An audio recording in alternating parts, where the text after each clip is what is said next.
नमस्कार सभी को। आज हम पढ़ने जा रहे हैं सप्तम कक्षा रुचिरा भाग 2। सप्तम कक्षा की पाठ्य पुस्तक रुचिरा का भाग 2। प्रथम पाठ है सुभाषितानि। रुचिरा भाग 2 का प्रथम पाठ सुभाषितानि। सुभाषितानि का तात्पर्य होता है सुंदर वचन या सुंदर वाणी, जिनके माध्यम से कोई शिक्षा हमें प्राप्त होती है, या विद्वज्जनों की वाणी जो हमें अच्छा मार्ग दिखाती है, शिक्षा देती है। वो समस्त वचन सुभाषितानि में आते हैं। अच्छी वाणी, अच्छे विचार जो हमारे लिए पथ प्रदर्शक होते हैं। श्लोक संख्या 1। पृथिव्यां त्रीणि रत्नानि जलन्नं सुभाषितम् मूढैः पाषाणखण्डेषु रत्नसंज्ञा विधीयते। अन्वयः। पृथिव्यां त्रीणि रत्नानि सन्ति जलमन्नं सुभाषितं च मूढैः पाषाणखण्डेषु रत्नसंज्ञा विधीयते। अर्थात पृथ्वी पर 3 रत्न हैं, जल, अन्न और सुभाषित अर्थात सुंदर वचन। पृथ्वी पर 3 रत्न कहे गए हैं, जल, अन्न अर्थात भोजन और मनुष्यों के सुंदर वचन। परंतु मूर्खों के द्वारा पत्थर के टुकड़ों को रत्न की संज्ञा दी गई है। अर्थात जो मूर्ख लोग होते हैं वो पत्थर के टुकड़ों को रत्न समझ लेते हैं, जबकि असली रत्न तो जल, अन्न और सुभाषित ही हैं। श्लोक संख्या 1 में आए कुछ कठिन शब्द। पृथिव्याम पृथ्वी पर, त्रीणि 3, रत्नानि रत्न, जलमन्नम जलम धन अन्नम जल और अन्न, सुभाषितम मधुर वचन, मूढ़ई मूर्खों द्वारा, पाषाण खंडेशु पत्थर के टुकड़ों में, रत्न संज्ञा रत्नों का नाम, विधीयते किया जाता है। श्लोक संख्या 2। सत्येन धार्यते पृथिवी सत्येन तप्ते रविः सत्येन वाति वायोश्च सर्वं सत्ये प्रतिष्ठितम्। अन्वयः। सत्येन पृथ्वी धार्यते सत्येन रविः तप्ते सत्येन वायुश्च वाति सर्वं सत्ये प्रतिष्ठितम्। अर्थात सत्य से पृथ्वी धारण की जाती है, सत्य से ही सूर्य तपता है, सत्य से ही वायु बहती है। अतः सब कुछ सत्य में ही स्थित है, निहित है। यहाँ सत्य के लिए कहा गया है कि पृथ्वी सत्य से ही धारण रहती है, सत्य से ही सूर्य तपता है, वायु बहती है, सर्वत्र सत्य की ही सत्ता है। श्लोक संख्या 2 में आए कठिन शब्द इस प्रकार हैं। सत्येन सत्य से, धार्यते धारण करती है, पृथ्वी धरती, तपते तपता है, रवि सूर्य, वाति बहती है, सर्वम सब कुछ, सत्ये सत्य में, प्रतिष्ठितम स्थित है। श्लोक संख्या 3। दाने तपसि शौर्ये च विज्ञाने विनये नये विस्मयो नहि कर्तव्यो बहुरत्ना वसुंधरा। अन्वय।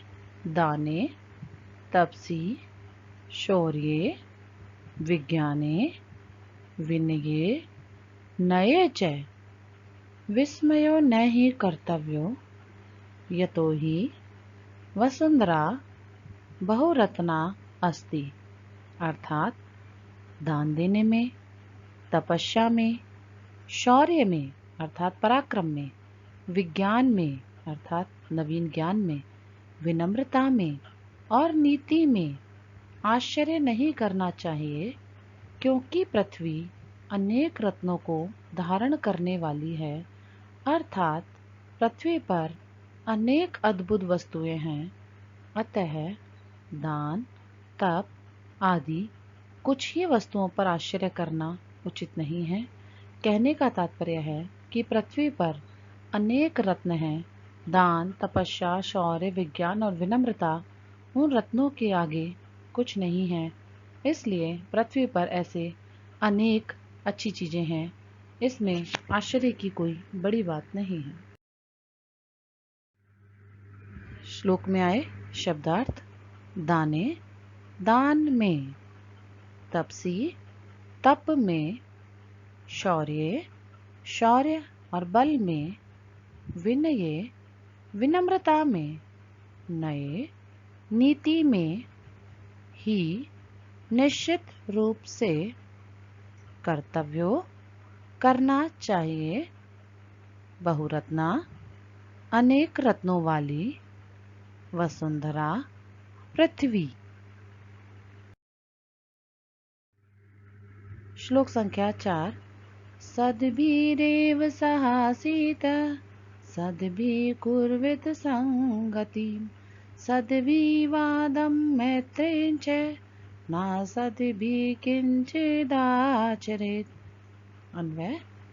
सद्भिरेव सहासीत, सद्भिः सह संगतिं कुर्वित, सद्भिर्वादं मैत्रीं च कर्तव्यं, ना सद्भिः सह किंचिद आचरेत। अर्थात हमें सज्जनों के साथ ही बैठना चाहिए या रहना चाहिए, सज्जनों के साथ ही संगति करनी चाहिए, सज्जनों के साथ ही विवाद और मित्रता करनी चाहिए, दुर्जनों के साथ बिल्कुल भी व्यवहार नहीं करना चाहिए। अर्थात सज्जन जनों की संगति, उन्हीं के साथ मित्रता और विवाद भी करना पड़े तो सज्जनों के साथ करना ही उचित रहता है। दुर्जन व्यक्ति के साथ किसी भी प्रकार का कोई व्यवहार नहीं रखना चाहिए। श्लोक में आए शब्दार्थ। सद्भिरेव, सद्भिः धन एव, सज्जनों के साथ ही, सहासीतः, सह धन आसीतः, साथ बैठना चाहिए, सद्भिः सज्जनों के साथ, कुर्वीत करना चाहिए, संगतिम साथ, सद्भिर्वादम, सद्भिः धन विवादम, सज्जनों के साथ झगड़ा, मैत्रीम मित्रता, न सद्भिः न असद्भिः दुर्जनों के साथ नहीं, किंचित आचरित, किंचित धन आचरित कुछ आचरण करना चाहिए। श्लोक संख्या 5।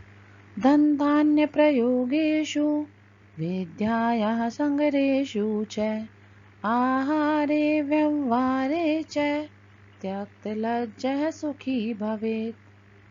अन्वय।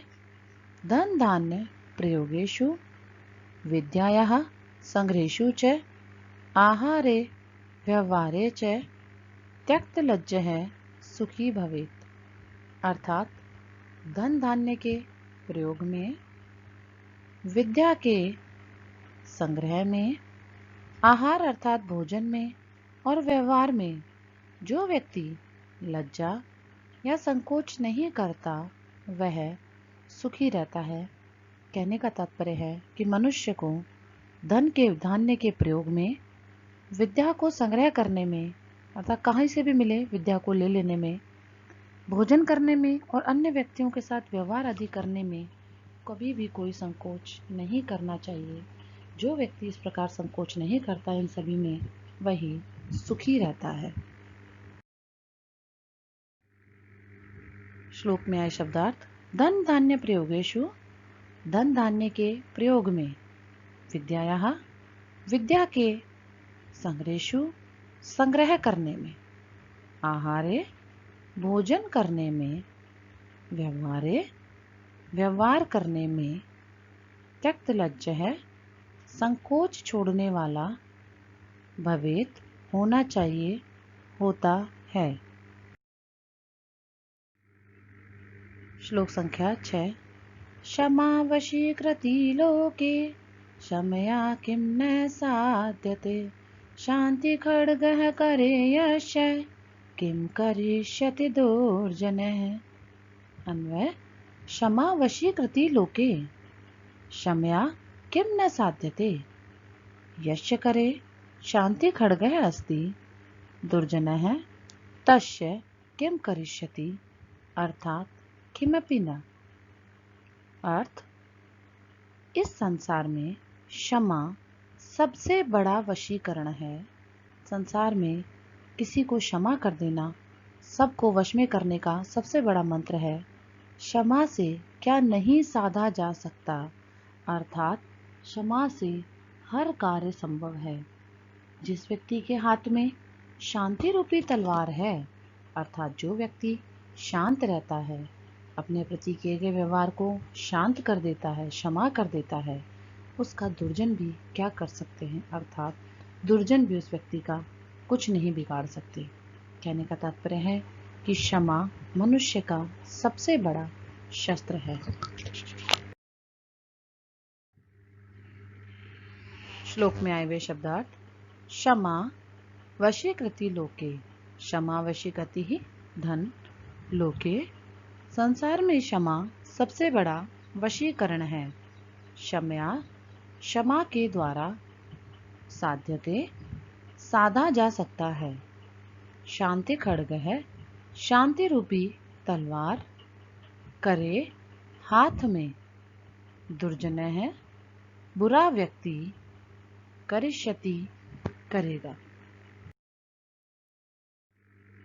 धन्यवाद है। इस प्रकार प्रथमा पाठ सुभाषितानि यहाँ समाप्त होता है।